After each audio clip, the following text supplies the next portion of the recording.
आप मुझे एक भी एजुकेशन संस्था दिखा दो जो वक्फ बोर्ड के पैसे से संचालित होता हो। आप मुझे मुसलमान का एक बच्चा दिखा दो जो पढ़ाई करने के लिए विदेश जो है वक्फ बोर्ड के पैसे से गया हो। आप मुझे एक लड़की दिखा दो जिसकी शादी जो है वक्फ बोर्ड के पैसे से किया गया हो। ये अमेंडमेंट बिल बनेगा तो इस पैसे के माध्यम से एजुकेशन सिस्टम बनेगा, हॉस्पिटल्स बनेंगी, यूनिवर्सिटीज बनेंगे, गरीब बेवा मिस्कीन को जो है उससे अपलिफ्टमेंट होगा। यही उद्देश्य है, इसलिए आप इस वक्त अमेंडमेंट बिल के साथ करें। आपको नहीं लगता भारतीय जनता पार्टी सब हिंदू मुस्लिम करती है? महाराष्ट्र में देखिए नीतीश राणे का बयान सुन लीजिए, मंत्री है तीराधर सिंह को देख लीजिए, और आज नागपुर कर रहा है औरंगजेब को लेकर। आपको लगता है कि औरंगजेब आज के दिन उतने रेलिवेंट है? उनके कमर को तोड़ने की जरूरत है? जो जाहिल है, जो अनपढ़ है, वो इस वक्फ बोर्ड के माध्यम से उसके अंदर शिक्षा आ जाएगी तो वो ओवैसी आजम बुखारी को अपना नेता नहीं मानेगा। ये डर है इनके अंदर, इसलिए वक्फ बोर्ड का ये विरोध कर। जो व्यक्ति अपने सगे भाई के बच्चे को 10 साल का कत्ल कर दे, अपने सगे भाई तारा शिको का कत्ल कर दे, क्या उस पर अल्लाह की रहमत होगी?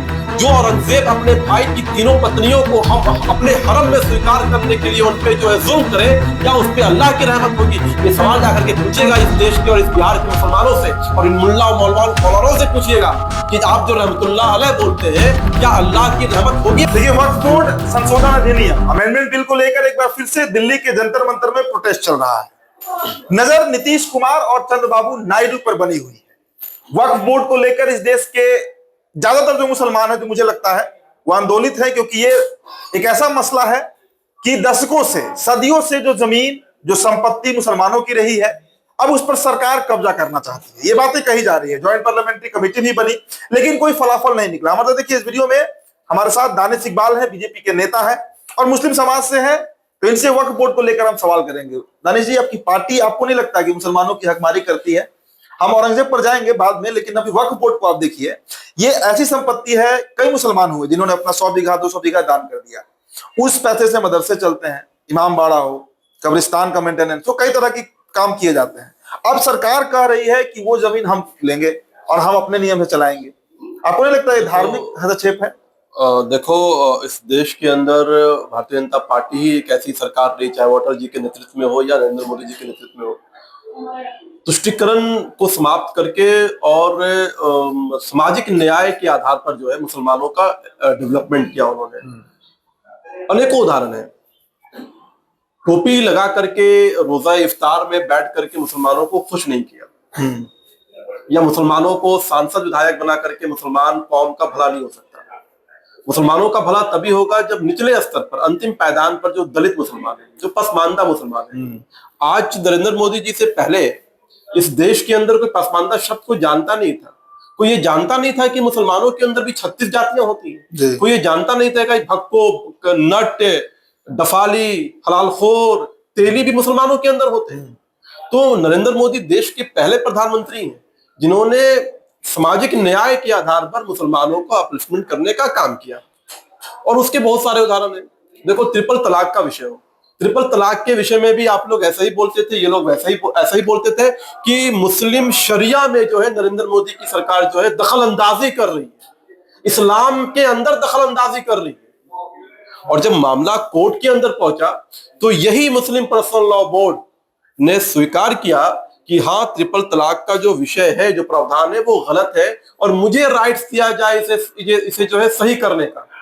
तो आप इसी से अंदाजा लगाइए इनके चाल, इनके चरित्र और इनकी मंशा का, कि किस प्रकार से ये मुस्लिम बहनों की जिंदगी को जो है जहन्नम में डालते रहे, और जब एक सरकार ने साफ नियत से उनकी जिंदगी को बचाने का काम किया तो इन लोगों ने विरोध भी किया।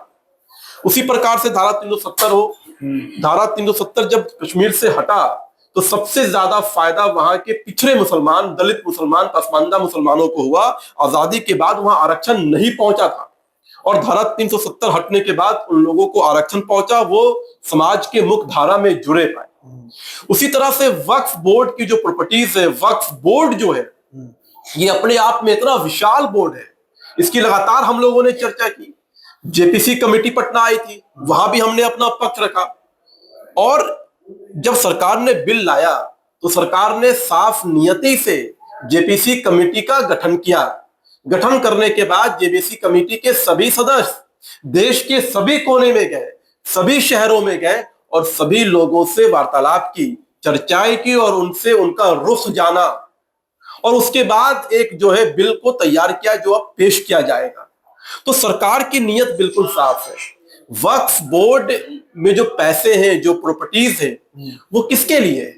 वो जो गरीब है, जो मुसलमान यतीम है, जो बेवा है, जो मिस्कीन है, दलित है, पिछड़े हैं, पसमानदा है, उनके लिए है, उनके डेवलपमेंट के लिए। तो आपको नहीं लगता उनके लिए इस्तेमाल नहीं होता है? मतलब आप बता दो, आप मुझे ये बता दो, आप मुझे एक भी एजुकेशन संस्था दिखा दो जो वक्फ बोर्ड के पैसे से संचालित होता हो। आप मुझे मुसलमान का एक बच्चा दिखा दो जो पढ़ाई करने के लिए विदेश जो है वक्फ बोर्ड के पैसे से गया हो। आप मुझे एक लड़की दिखा दो जिसकी शादी जो है वक्फ बोर्ड के पैसे से किया गया हो।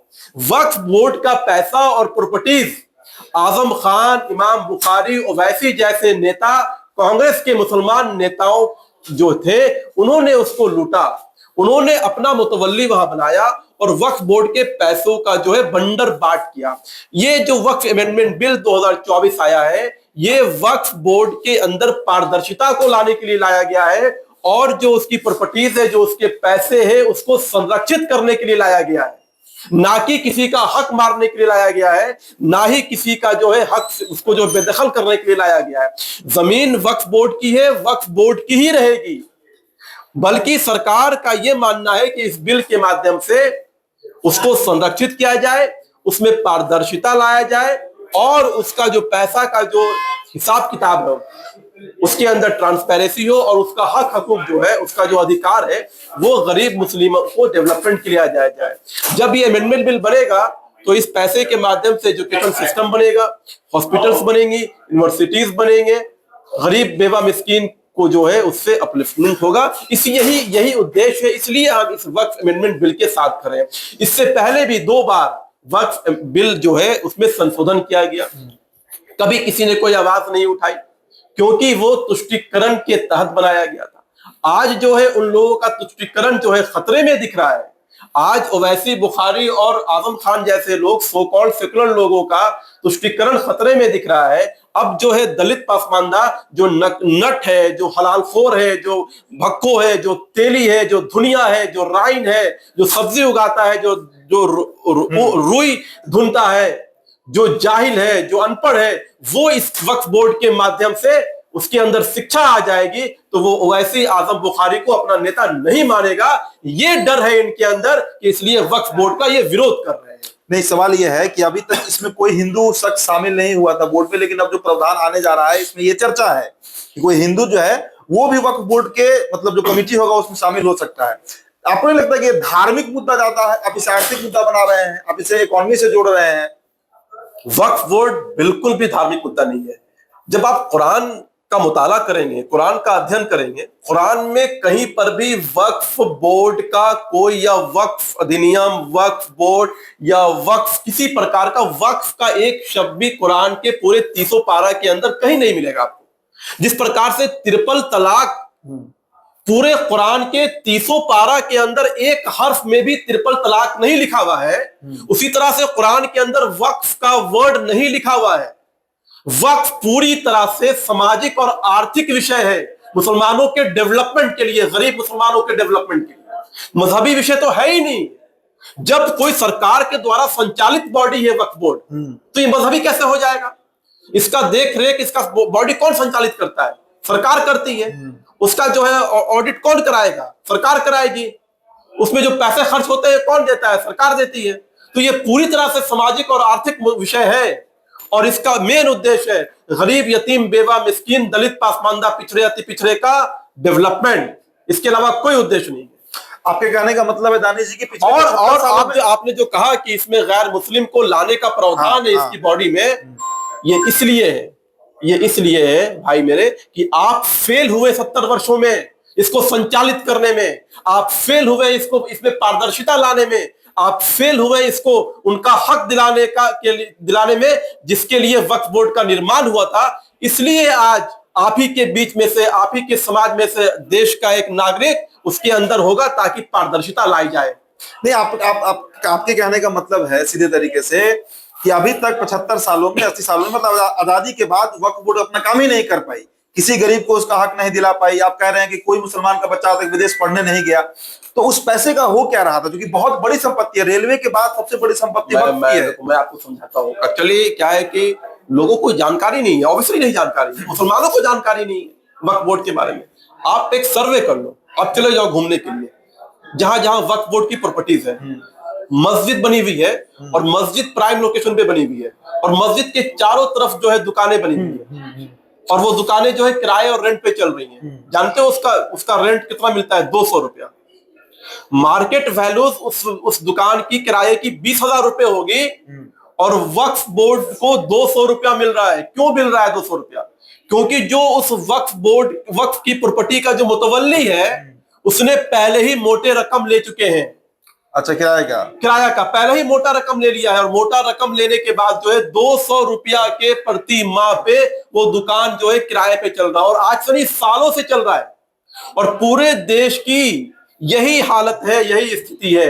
आप उत्तर प्रदेश चले जाओ, आप महाराष्ट्र चले जाओ, आप बिहार चले जाओ, जो लोग वक्फ बोर्ड के अध्यक्ष बने उनकी संपत्ति की जांच करा लीजिए आज कि वो कहां थे और उनकी संपत्ति कहां पहुंच गई।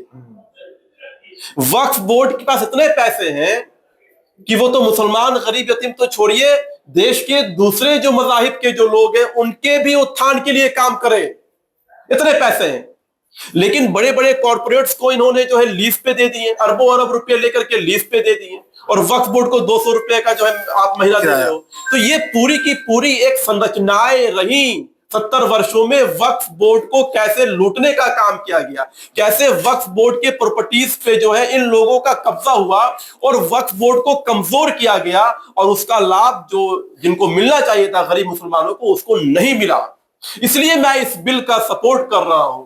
इसलिए इस देश के वो मुसलमान जो चाहते हैं कि जो गरीब मुसलमान है उसके अंदर तालीम आए, उसके बच्चे जो है जो आज रुई धुन रहे हैं, जो सब्जी उगा रहे हैं, जो रजाई बना रहे हैं, धागा सिल रहे हैं, वो भी निकल करके जो है तालीम हासिल करे। इसलिए हम इस वक्फ अमेंडमेंट बिल 2024 का सपोर्ट कर रहे हैं। एक और सवाल है बस, आपको नहीं लगता भारतीय जनता पार्टी सच में हिंदू मुस्लिम करती है? महाराष्ट्र में देखिए नीतीश राणे का बयान सुन लीजिए, मंत्री हैं, टी राजा सिंह को देख लीजिए, और आज नागपुर चल रहा है औरंगजेब को लेकर। आपको लगता है कि औरंगजेब आज के डेट में उतने रेलिवेंट है कि उनके कब्र को तोड़ने की जरूरत है?